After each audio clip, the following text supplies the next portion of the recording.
Hal tersebut karena masih adanya keraguan di kalangan masyarakat tertentu apakah perempuan siap dan mampu menjalankan fungsi dan peran di kancah politik. Persoalan yang dihadapi perempuan lebih disebabkan kendala nilai sosial budaya yang tidak memberi akses dan kesempatan menduduki posisi sentral di lembaga-lembaga politik. Kendatipun aspek kemampuan inteligensi dan manajerial dan kemampuan kepemimpinan perempuan Indonesia memiliki kualitas yang memadai.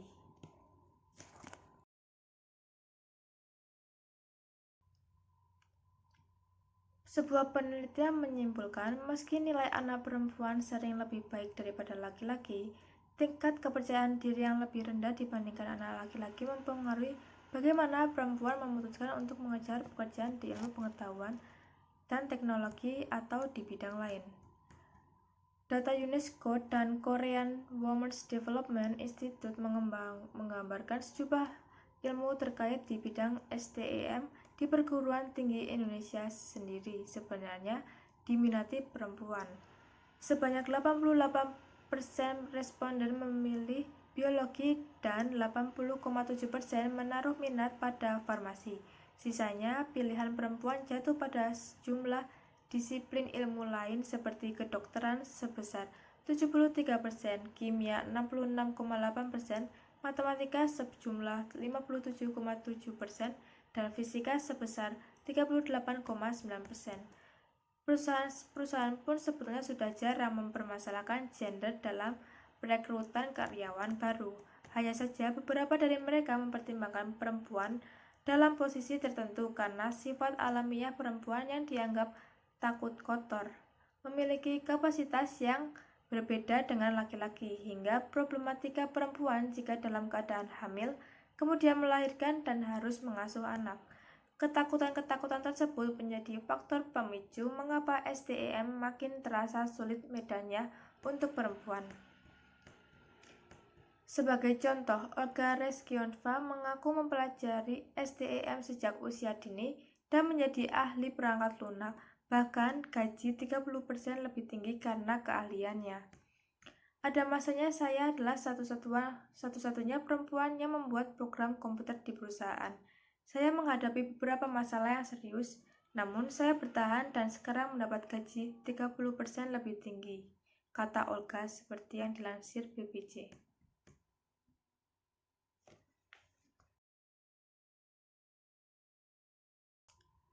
Perempuan perlu mengoptimalkan perannya di bidang politik formal guna mengubah kebijakan yang masih didominasikan kepentingan laki-laki dan buta gender atau gender blind.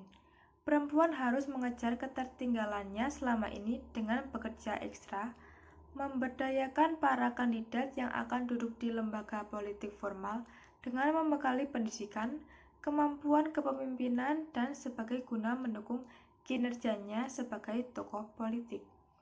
Perjuangan kedepannya adalah bagaimana strategi yang harus ditempuh agar keterwakilan perempuan di parlemen dan lembaga penyelenggara pemilu sebanyak 30% dapat menjadi kenyataan.